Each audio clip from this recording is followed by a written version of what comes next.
Okay, now we're going to work some buffer problems. Whoa, focus went a little wacky there. So let's write down a couple equations that are going to be important. We're going to want to, for some, calculate, well, actually most calculate pHs, although we might also calculate ratios of weak acid to its conjugate base. So we need to be able to work with K sub A's.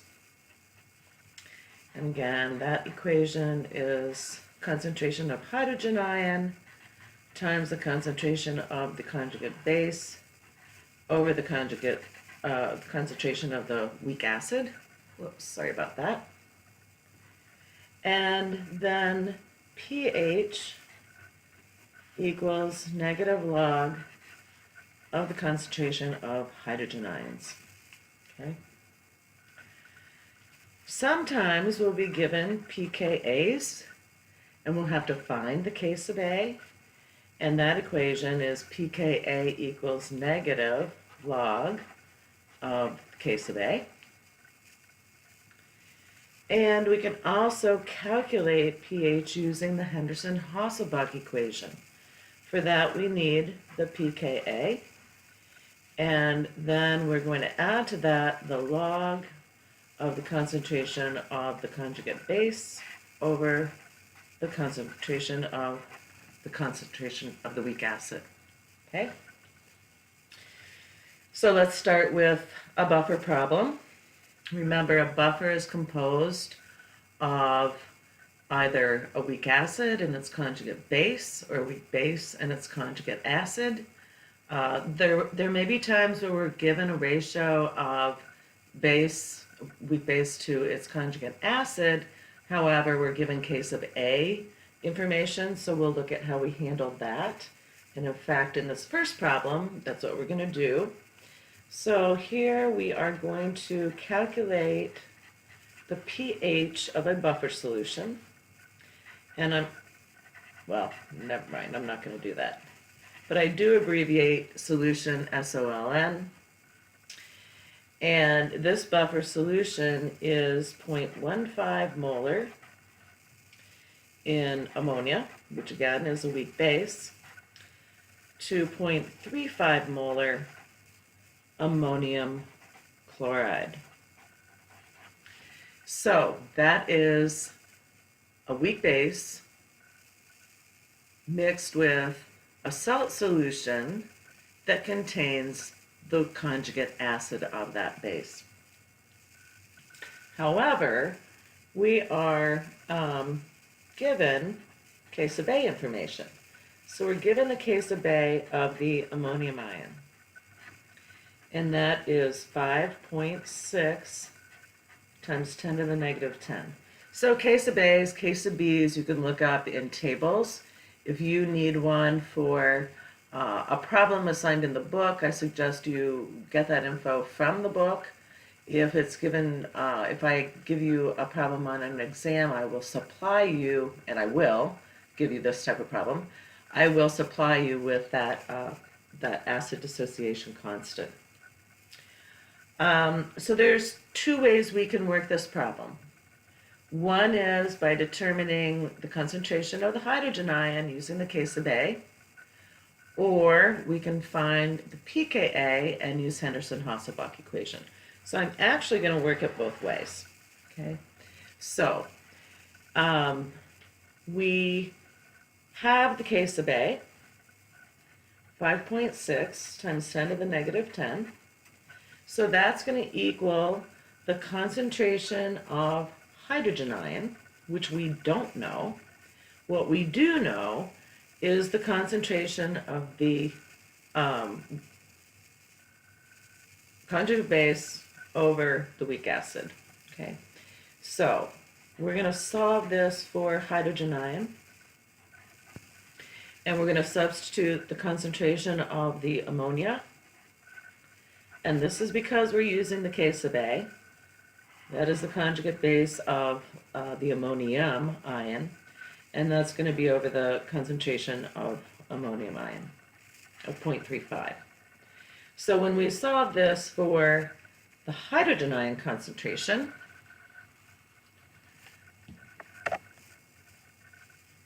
So concentration of H plus equals 1.3 times 10 to the negative 9. Then we'll substitute that into our pH equation. So a negative log of the concentration of that hydrogen ion. And when I complete that calculation, I get a pH of 8.87. There's some dots there, sorry about that. We can also, as I said, use Henderson-Hasselbalch equation. And if I don't instruct you on which equation to use, it's going to be your choice. I probably will ask you to do it both ways, just so I know you can do it. So to use the Henderson-Hasselbalch, then we're going to take the negative log of the K sub A, which we were given. So our pKa is 9.25. And so now we'll just plug that into the Henderson-Hasselbalch equation. We have our concentrations of our weak acid and its conjugate base. Again, we're going to have, we'll have 0.15 on the top, because that's the conjugate base, and the way we're working this with the K sub A, and 0.35 on the bottom. And when I complete these calculations, I get a pH of 8.88. So just slightly different rounding in the 0.01 position.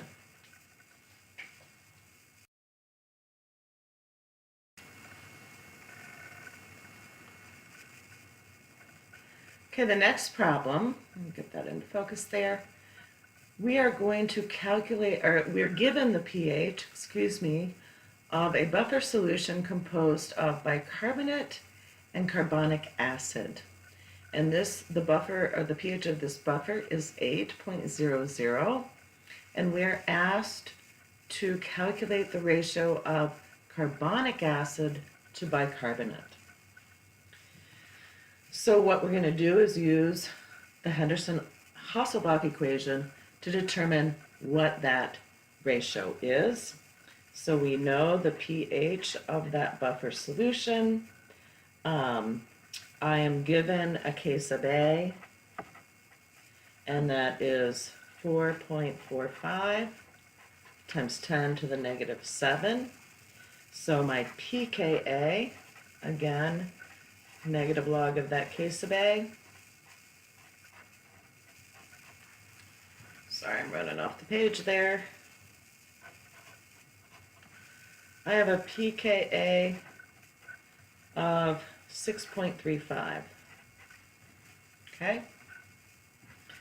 So 6.35, and this is going to be plus the log of that ratio. Here, we're going to switch things up a little bit at the end, but when we set up this ratio, we've got the conjugate base on the top, of course, and carbonic acid on the bottom. Whoops, that's a 3 there. And when, excuse me, I'm going to rearrange this equation. I'm going to subtract the 6.3 from both sides. So I get 1.65 equals the log of bicarbonate concentration to carbonic acid concentration. Now I need to take the analog of both sides, so I'm going to raise 10 to 1.65, and that will equal this ratio of concentrations.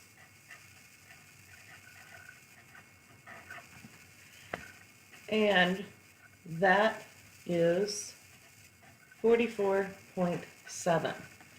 However, This is the ratio of bicarbonate to carbonic, and we're asked to calculate the ratio of carbonic to bicarbonate. So in order to do that, we are just going to take the reciprocal of that.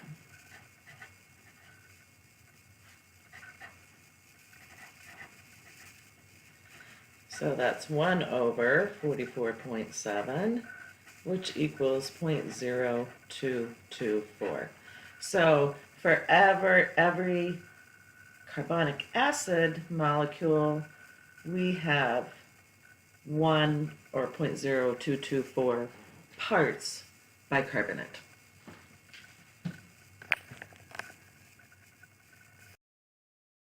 About that.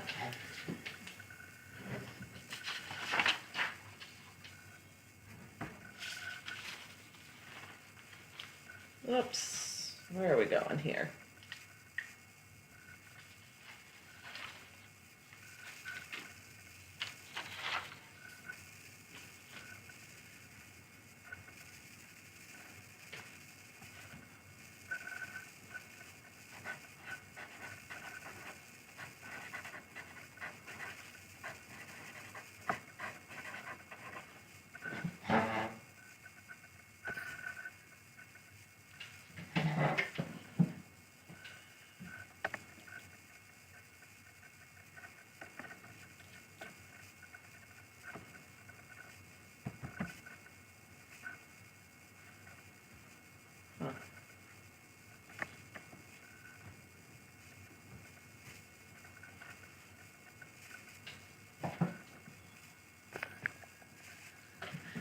Okay, if we can get some focus here, we're going to look at phosphate buffers, and I'm having a little trouble. Oh, wait, almost went there. What's happening?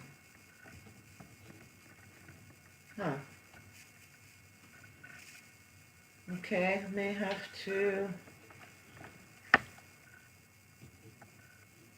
It's odd. It wants to, but there we go. Sorry. Okay, so we're going to look at phosphate buffers, and it's still not really focus here.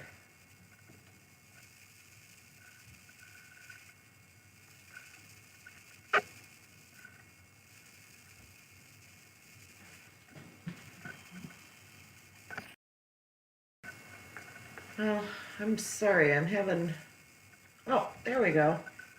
Whoops. There we go. All right, this is gonna be a multi-part question or problem. Phosphate buffers are common buffers that you'll find in biological systems, as is the carbonic acid, and we'll talk about that more later. But the first part of this problem is we want to calculate pH. So what is the pH of a solution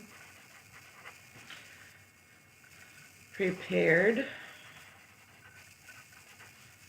with 0.042 molar Na2, I'm sorry, this one is NaH2PO4, sorry about that, and 0.058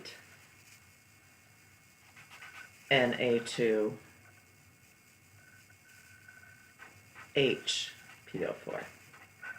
Okay. So these are two salts, but the first salt contains a weak acid. Second salt contains its conjugate base. So hence we have a buffer system.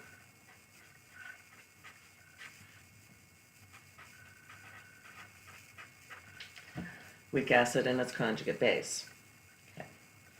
So first we want to calculate the pH. So we've got the concentration, so there's, and let's see, I am given the pKa, which is 6.86. Sorry, there we go. So all I need to do is plug this information into the Henderson-Hasselbalch and solve for pH. Now the concentration of conjugate base is 0.058 and the conjugate acid is 0.042. And we get a pH of 7.00. Okay, so essentially this buffers around pH 7. Second part, or part B, we are going to add 1 ml of a 10.0 molar sodium hydroxide solution to 1 liter of the above buffer.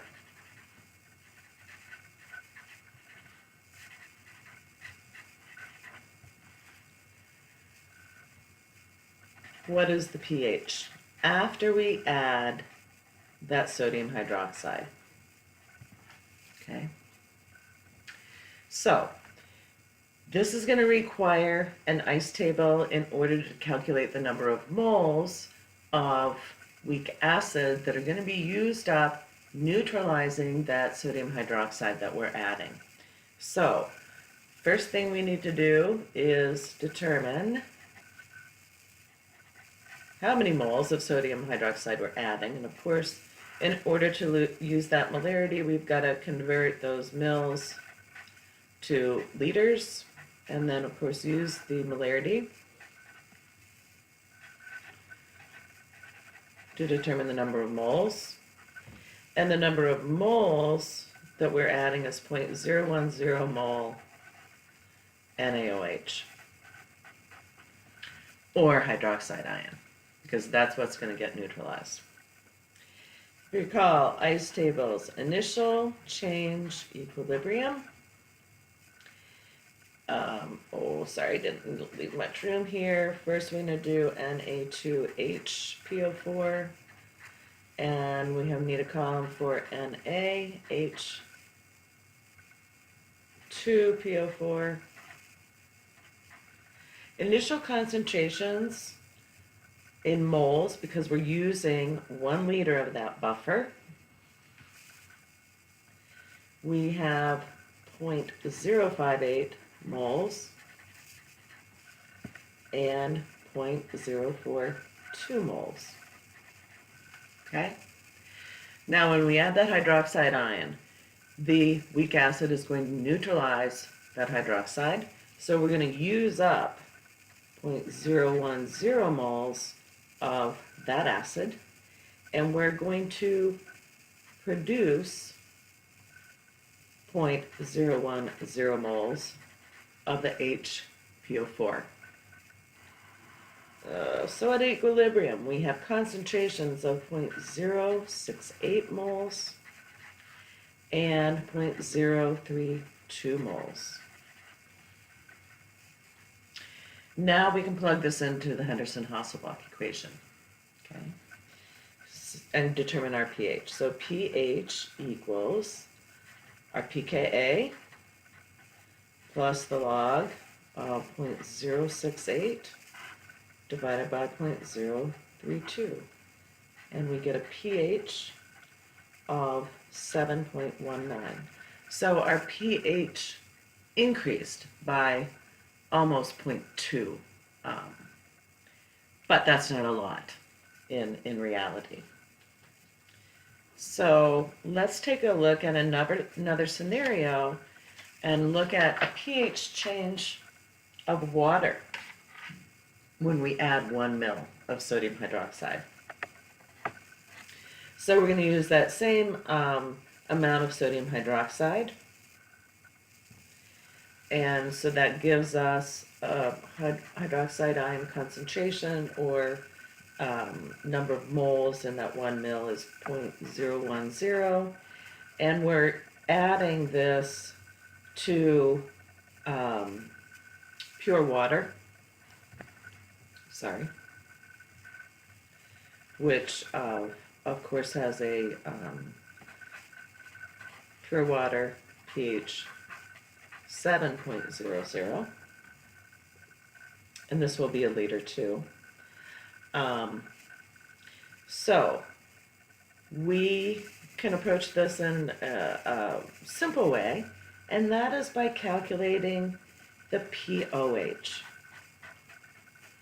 So pOH is going to be negative log of the concentration of the hydroxide ion. So when I plug the 0.1, whoops, I'm sorry, 0.010 moles in there, I get a pOH of 2. And you remember pOH and pH sum to 14 because there are 14 in the most used part of that pH scale. So to determine the pH, we're just going to subtract that 2 from 14. So that water now has a pH of 12. So that's a significant change in comparison to what our buffer system experienced by adding that 0.1 mil, or that 1 mil of a 10 molar sodium hydroxide solution.